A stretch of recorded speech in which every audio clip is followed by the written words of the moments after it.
Welcome back to another episode of the TFN Real Talk Real Estate Podcast. Today we have Nicole Lombardi, our VP of Sales at TFN Realty. Welcome, Nicole. Hello, thank you for having me. Thank you for being with us. How are you doing? I'm great. Good. We were just talking about Italy. We were. My aspiration. And so you were mentioning that you are considering, would be a dream, but maybe, you never know, a move to Italy to open up a shop. A simpler version of life. Yeah. No, we often, when we're vacationing, we dream of and visualize what it ought and could be. Yeah. And Italy has my heart. So, yeah. It's funny because every time I travel, and I don't know if it's with you or maybe it's a common thing for people who travel, I picture living there. Mm-hmm. I look at real estate. Absolutely, yeah. I look at homes. I go to the markets. I really picture living there. Yeah. It's cool. And it's scary when you can actually see yourself doing it. Like we were just saying on our honeymoon, we just more and more every day, we had more conversations about we could sell everything, come here and make a life here. And it's the beauty of my husband and I. We're a bit of a risk taker in that sense. So we can just kind of, let's do it. Let's call it a day. And there's something really special about Italy too, and the lifestyle, right? It's simpler, right? It's enjoying the simple things and really having that zest of life. And really, in my opinion, really the outside noise is canceled out. Yeah, very true. Yeah. I'm going this summer in a couple of weeks, and we started to reserve reservations, and many of them are closed, like from 10 to 12, and then there's this break, and then they start up again at 7. But we want to get out, between 12 and 4 or 5 is prime time to explore, and everything's closed. Yeah. Yeah, it's a good balance they have. We don't have that. We're working 24/7. 24/7. So, can you start by giving us an overview of your journey? All right. So how did you start in this industry? Yeah. So we go back to Nicole, 17 years old, in grade 12. And I was always really lucky in my studies. I had photographic memory at the time, so I didn't really apply much to it. And I had this dream that I was just going to go away. And I was going to go away for school, but didn't really have a path that I was leaning on. And so I let all my Toronto offers expire for universities, and I was dead set on going to university away. And came expiration time, and my parents said, well, you're not going for anything specialized, and so we're not paying for it. Yeah. And then a 17-year-old Nicole was, great, now how do I pay for this? And so long story short, all of them expired, and my dad said, fantastic, you're going to work, and in January you reapply. So that I did, and I met a decor studio manager and fell in love with the world. And so I started at a decor center and fell in love with the professionalism that I had yet seen. And so from 14 to 17 years old, I worked at a bakery of sorts, and it had various elements and departments of it, but it was European styled run family business. And so when I started at this decor center, it just opened up my eyes to something beyond, compare and measure and what I had ever dreamed about. And from there, I met various departments. One was sales. And so I transitioned when I went into university onto the sales floor. I was a model home hostess and sales administrator, and fell in love with the process and kind of got my hands on everything. And really the start of my career was my mentor at the time saying to me, you know what, come and join me on sales openings. And from there, it was just, we became the dynamic duo of sort, and we played off of each other's vibe. And, I took everything administratively, put it together, pushed it out on the sales floor, and it just started, it ignited the passion. And I transitioned from administrator to sales agent. Tale as old as time. I had a sales rep. I was an administrator at the time who really, put me through the gauntlet and said to me, you couldn't even get your license if you tried. And 6 months later, had my license, replaced them on the site. Wow. And then did the sales floor for around 5 years, and then transitioned into management. Wow. So you really know every Every aspect aspect of of it. this process. I do. Yeah. Yeah. And then from there, I did management for a bit. And then I decided to get married and have children. And so I went into the field of sales firm. Mhm. And so I represented various builder clients with a partner, and we together represented most of the GTA in new home sales. And I learned a ton on that side of it and owe him a lot because he taught me, took me under his wing and taught me lead generation and data mining. And so I knew everything that there was to know about the sales floor and now opened up my horizons and my experience to lead generation and how important marketing is and the initiatives and how that then relates and goes back to the sales team and all those tools wrapped up in one, what that means for our builder clients, for our end users, and how those relate to successful sales on the floor. Wow. Yeah, So your experience and knowledge also evolved. Like it you did. didn't stay No, still no. for any period. That's great. Yeah. Yeah. I get this feeling and I can now, if I look at, the past 17 years of my career, I can pinpoint the bored feeling. Yeah. And the second I I know that feel feeling bored, very well. then it's like, okay, I need a new challenge. Yeah. No different to this new opportunity. Yeah. I was in a moment in my career that I kind of felt stalled and I knew it all. And that's not a great feeling. I don't sit for too long in that feeling. And so, you put it out there in the universe and opportunity came and we're now into this new chapter of challenge and evolution and great things are coming. I mean, we are really taking everything we've learned, good, bad, or indifferent, and the experiences that we have and putting together a team and an offering that I don't think the industry has or will see. Agreed. Yeah, So you are our new VP of sales. I am. So you kind of sort of gave a high level overview of your role, but can you Yeah. give us more detailed as to what you're doing here and where we're going? Yeah, so one of the initiatives, me coming on board with TFN, is to build our builder client business and our relationships. And that has started. We've brought a couple of builders on and really just giving them that experience of being a more innovative brokerage for them. So moving away from just that on site sales company, but becoming a partner in their success. Yeah. So focusing on builders who may be at the start of their career and of their story, and maybe they have a parcel of land, but they don't know quite what to do with it. We can act as their consultant on the different elements that are required before we jump in and really align ourselves as partners. We can also become a partner in the marketing side of things because we have a team that's so experienced on that side of it, and then connect that to the result of sales. Specifically in this market, it's no longer what it used to be or what we've seen in the last, 5 to 7 years. And so having that experience behind us really will help our builder clients succeed and push through to the next evolution of their business as well. So that's one initiative. The next is to automate our builder clients and with our administration teams, working with them to put process together so that TFN represents not only a successful sales cycle, but a really thought through program that has the client in mind in both the builder client, so the way that they're processing and executing on deals and how that looks on their back end for their various departments, but moreover, the purchaser journey, how that looks and feels, because we all know buyers don't buy from a plethora of things. It really is the brand and the person that's representing that brand. And so we are a big part of that. We want to align ourselves in a partnership so that that builder's brand is exceeded and is represented. But furthermore, we want to be the advocate and the educator for that buyer to sit back and say, here are the things you're going to need to know pre-approval. Do you know how much you can buy? Then understanding what the buyer's needs and wants are. What are you looking for in that price point? How can we make that happen for you? Because home ownership is the largest purchase of their life, right? It's not a car. It's not a pair of jeans. It's something that most aspire to.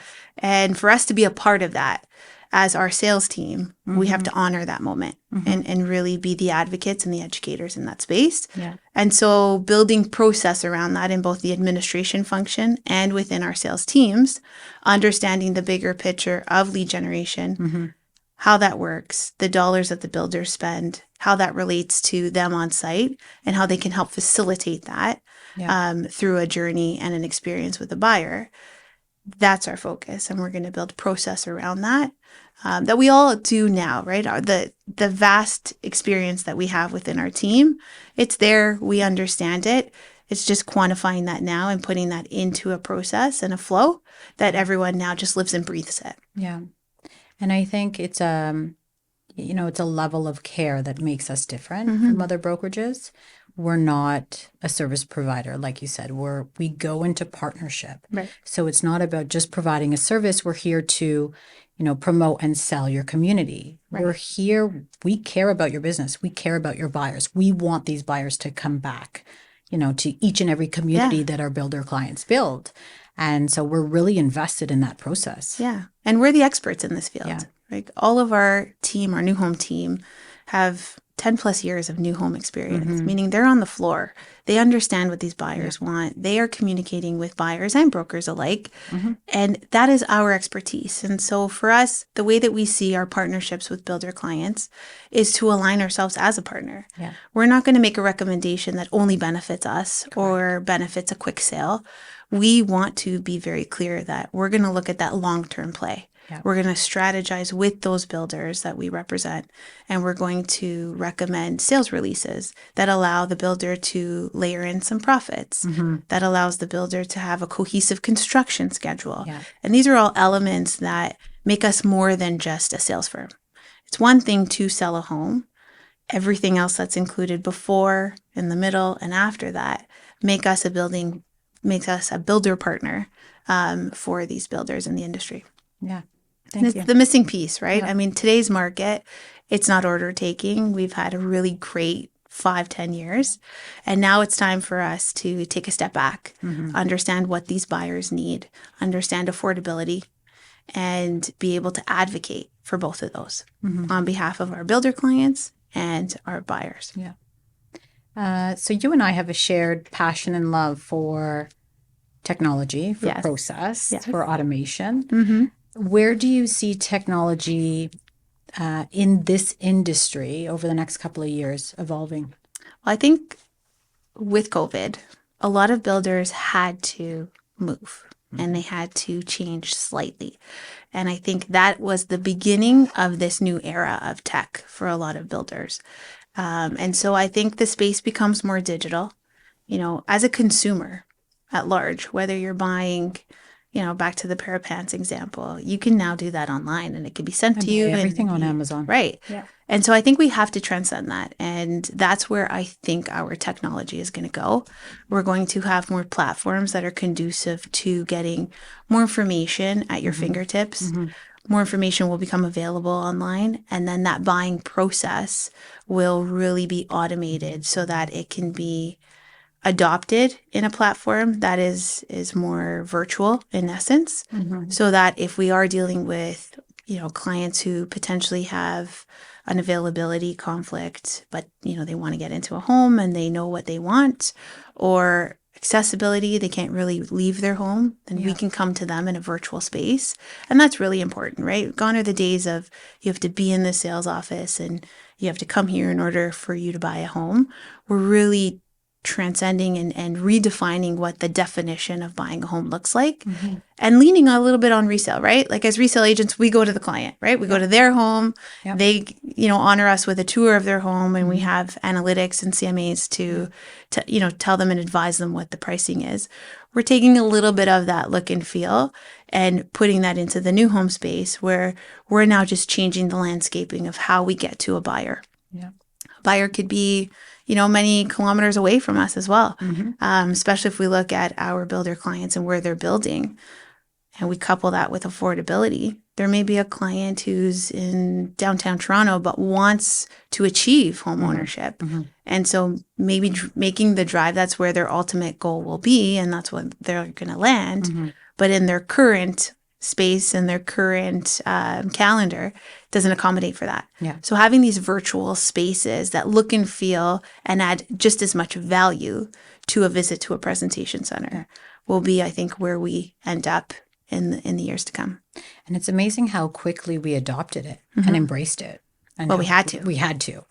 But, if COVID didn't come along, I don't know if we would have gotten there at some Eventually. point, but it would have taken some time. Yeah. I credit a lot to COVID. I saw a lot of great things come out of builders and a lot of advances that were made just on more process and the way that we were going to get to the buyer. Yeah. And the focus around the experience that lends. And so that's exciting to me. I'm actually really excited to see where this goes because the lens is on the buyer and how we get information to them that's accurate, that's timely, and that also has some emotion behind it as well, right? Because this is, like I said, that, we've agreed to this. It's the biggest purchase they're going to make. And so we have to honor that moment for them. Yeah, absolutely. Yeah. And then in terms of the market, where do you see things shifting? It's an interesting question. And I think we find ourselves asking these questions a lot. And, what we had said before, affordability is going to be a big thing. And so I think the market's going to move into more of a shared perspective. Yeah. So, we're no longer going to be building out, but up, maybe smaller, more multi-purposed spaces. Recently, we've seen a really big play on multi-generational homes, which historically we haven't seen.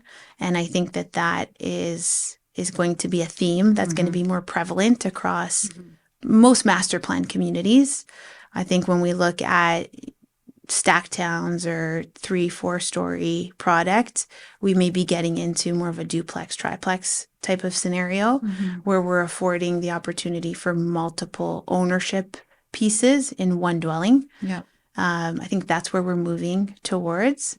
And then just more unique and efficient floor plan and design spaces that allow for, families or friends or, little co-ops to own something together and achieve that home ownership goal in a non-traditional sense. You know what I haven't seen in a while is the live work concept. Yeah. What are your thoughts on that? I think that certain spaces, certain areas, it definitely does do well. If you're looking at an urbanized community, I think that there's a great example of that where you could have a business owner who can serve double duty. Yeah. Challenges, they're quite expensive and you're owning that full space. But if you are, an independent contractor and you're looking for somewhere to land and or potentially if you have a law firm or a professional office or you're a service ad, if you're in those more urbanized areas and you have walkability, that could be a really great option for you that you're not renting a separate space plus a home. You have that one vertical option. Yeah. I haven't seen it, like I said, in a while, but I could see things shifting in that direction again because of COVID. Yeah. People working from home, people, changing careers altogether and starting businesses working from their house. So you may see it come back. Yeah, we've seen that in design too, right? A lot of the verbiage that we used to describe a fourth bedroom is now a flex space or a living room is a multifunctional space, right? And that, back to your point, like with COVID, a lot of people moved away from brick and mortar and some companies haven't even moved back in. They've adopted the virtual 9-to-5 workspace. And so now families and homeowners need a redefined space and maybe a bedroom doesn't work or working in the basement for 9 hours a day isn't really conducive. And so it's getting people into spaces that have opportunity for sunlight and window spaces and movement. And I think that's one of the other trends we're going to see is a resurgence of a redefined floor plan. A main floor maybe doesn't just have to have a family room, a dining room, a living room, kitchen. It may have multi spaces where once we thought was a good little study nook for a kid can now be a den as an office. Or something with a door because the kids are, in the family room playing, but mom or dad has to work. So I think we're going to see just that a lot. A redefinition. Little one just comes peeking in the back on a Teams call.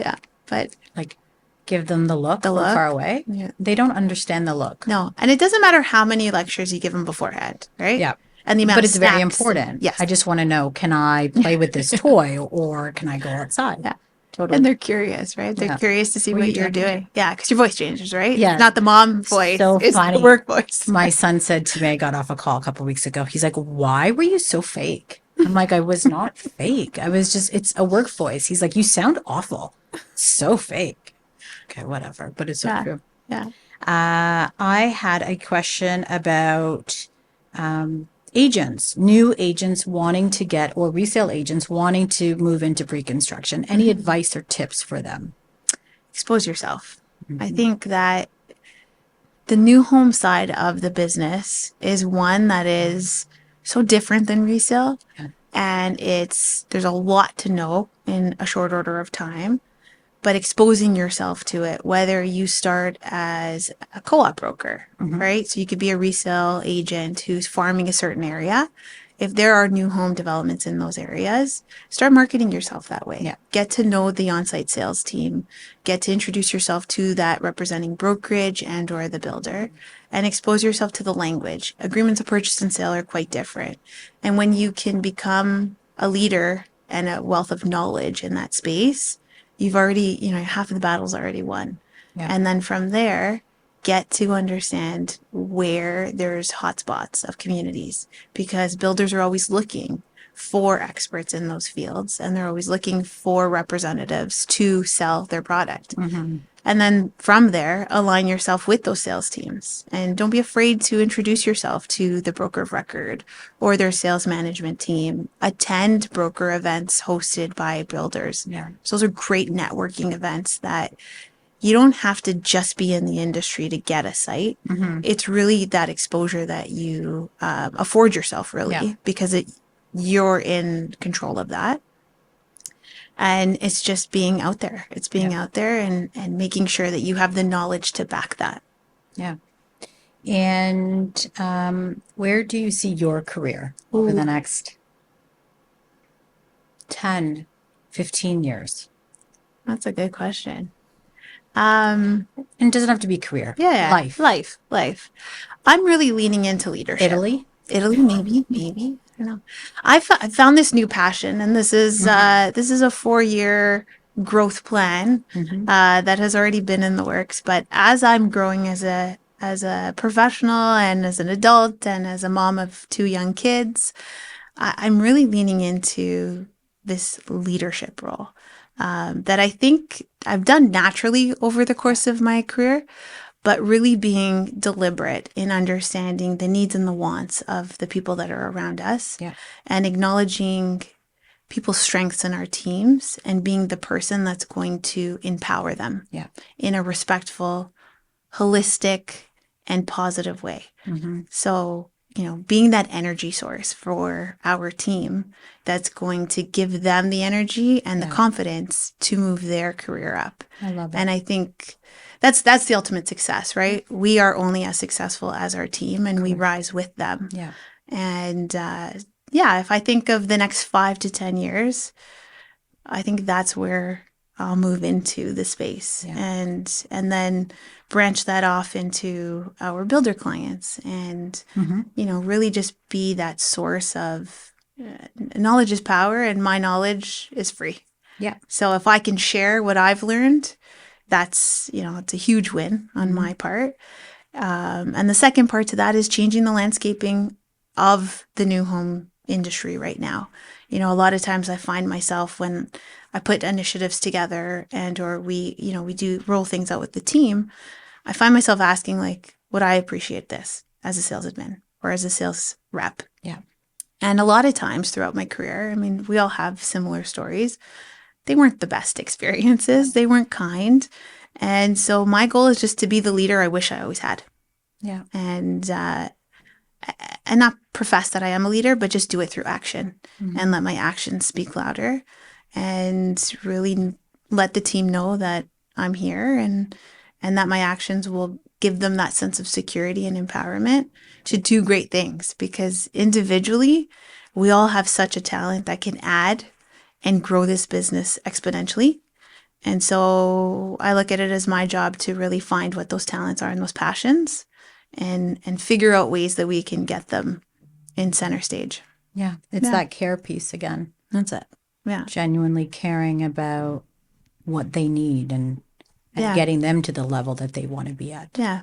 While maintaining the excitement. Mm-hmm. Like that's one piece. I've always loved real estate, and the first sale, the 10th sale, the 100th sale, the sale that you didn't think you were going to get and is going to come by way of me on the floor or the teams. I am so excited when that happens, and a bit goofy. Like, I never want the team to lose that sense of excitement and joy, because that energy exudes to not only our clients, but our builder clients and prospective buyers. And I think, on the floor, that was one of my secret weapons. It was always educating people, but investing in the joy and feeling that energy with them. People buy into energy that, Totally. we're all energy spaces. And so when you can give that and you can share that excitement and that care and the understanding, because it is a big piece of the whole puzzle. And not only in our career, not only in real estate, but in life in general. I always teach my kids, like, be kind and be you, live authentically in who you are, but also understand that there's such joy in every element of it. Yeah, and I think it's being able to see these moments and appreciate these moments and understand that this is a moment that should be celebrated. Mm-hmm. And our industry is actually very unique to that, because it's, large portion of it is transactional based. Mm-hmm. So it's this almost an addiction to this feeling of success. And, we build this momentum. And, we have difficult times, there are market downturns, but finding moments to celebrate these success and come together and boost that morale back up again. Well, even in the down times, right? It's leaning into that moment and sparking some sort of joy or challenge that's going to get you through that. And that's the beauty of our industry on the pre-con side of the business. It's not alone. The real estate is a very lonely business. Mm-hmm. But pre-construction, you're surrounded by a team of people. You have Yeah. colleagues, you have sales administrators, you have the builder. So you're never alone. No. Yeah. No, and if you lean into that team, there could be such foundations built that you can lean on them, they can lean on you. And I think that's the best part of new homes. Yeah, totally. Yeah.